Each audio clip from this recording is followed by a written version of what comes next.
One of those pedophiles is an Israeli government official who his government allowed to fly back to Israel after he had been charged in that sting operation for using technology to lure a minor for sex.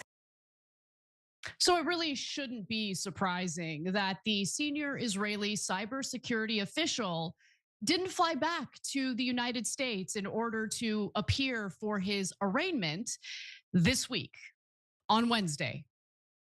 And it's going to be difficult to get Tom Alexandrovich back to the United States in order to face the felony charges that he absolutely should be facing because of the fact that the FBI in a sting operation caught this guy attempting to lure a 15-year-old to meet with him for sex.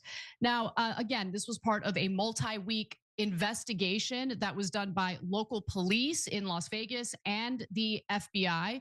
And they were specifically targeting, child sex predators. According to Reuters, Alexandrovich was due to be at a court in Henderson, just outside Las Vegas, on Wednesday for a felony arraignment hearing, according to court records. Local media, including the Las Vegas Review-Journal, said he skipped the hearing. By the way, I should note, and I didn't know this until a few minutes ago, it turns out that the Las Vegas Review-Journal is owned by Miriam Adelson.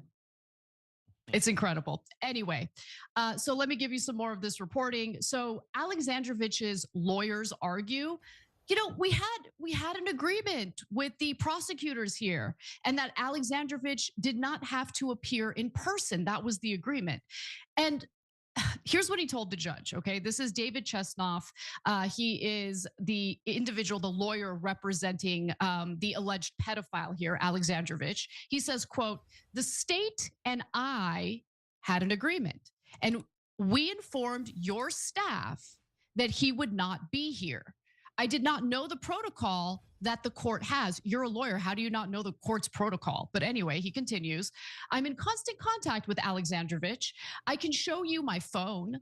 Just this morning, I instructed him that he didn't have to be here because normally that's the practice that we've employed for the 45 years I've been doing this. Maybe for Israeli pedophiles, but the 7 other individuals who were caught up in this sting operation are expected to show up in person to their arraignment." But credit to the judge. And by the way, let's not miss what the attorney said here. The first few words of that statement was "the state," meaning the state attorney is the person he made some sort of agreement with, allegedly. And the state attorney is the Israeli-born prosecutor who, of course, posts all sorts of disgusting stuff about Palestinians and how they all deserve to die on X and social media. So apparently there was some sort of agreement with her and the attorney representing the alleged pedophile here. So the judge noted that the district attorney's office does not have the authority to waive felony arraignment appearances, and told Alexandrovich's lawyer that your oral request without anything before the court to waive his appearance here today is hereby denied. But I think there's a little bit of a misunderstanding here because he says the state. He didn't say the district attorney. So we really need to figure out who's wheeling and dealing here. And I suspect it is, in fact, the state attorney. Now, later, the judge also granted a request to allow Alexandrovich to participate through Zoom next week. So we'll stay on this story and see if he does, in fact, appear. But look, Nevada's acting U.S. attorney, Sigal Chattah, in an X post, had blamed the Clark County District Attorney's Office and state judges for not requiring Alexandrovich to surrender his passport, considering the fact that he's a flight risk. But what's really interesting is, while I definitely think that Sigal Chattah has something to do with the fact that he was able to fly back without having to worry about an arraignment in person, the Clark County District Attorney is saying some stuff that's making me go, Ich sah so aus und hatte Schmerzen. Ich konnte all das hier und hatte Schmerzen. Ich hatte eine Pferdelunge und hatte trotzdem.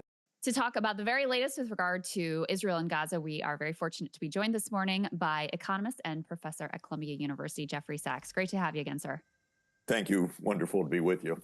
Of course. So let's go ahead, guys, and put this first element up on the screen. Axios got this scoop that apparently now we've got Tony Blair and Jared Kushner involved in some sort of Trump Gaza quote unquote post-war plans. There is a meeting which is set to occur with regard to this as well. What did you make of this? Well, who knows what to make of anything when Blair, Kushner, and Trump get together? That is really make nothing good of it, I guess we can say. Unholy alliance. Yeah. But this is not the way to any solution right now. The way to a solution lies in immediately ending the genocide that's underway, the mass starvation that's underway, which the U.S. Again denied yesterday in the UN Security Council, which Israel has denied, but which the whole world sees before our eyes, that at least 500,000 people are being starved to death right now before our eyes. And so this has nothing to do with Kushner and Blair. This has to do with ending a genocide. It has to do with creating a state of Palestine immediately, and it has to do with this absolutely fascist government in Israel being stopped by the United Nations. As somebody who follows global South politics pretty closely, including Russia and China, India as well. No, India is a separate case here.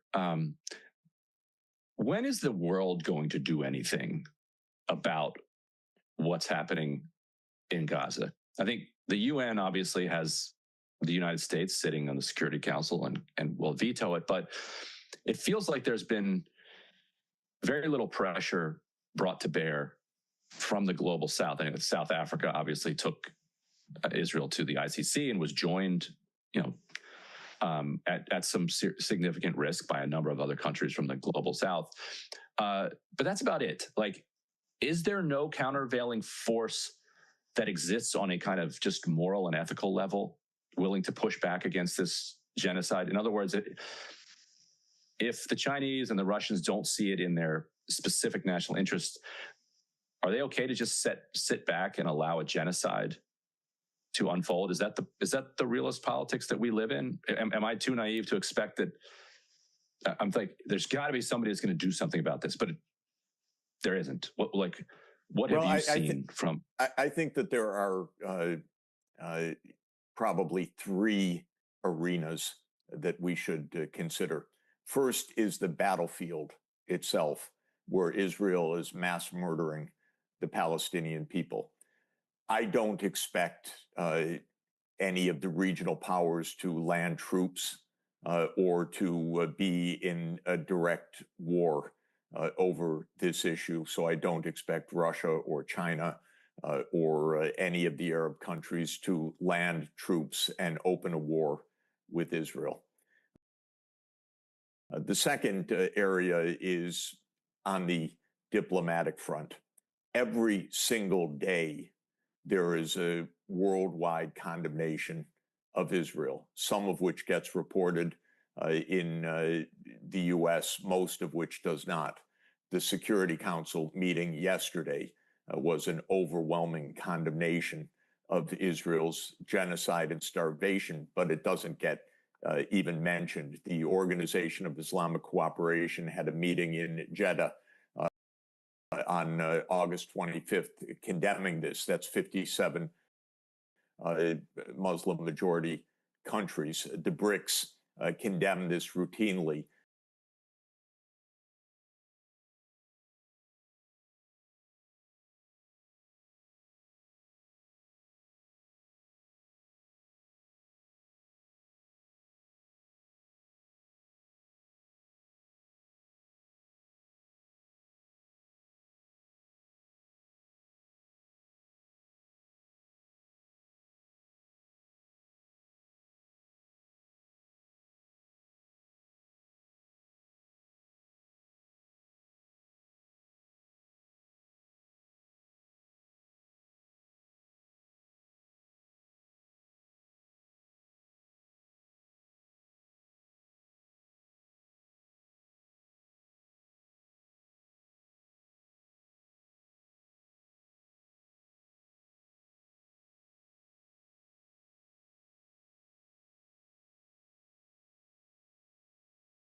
Welcome to Summoner's Rift.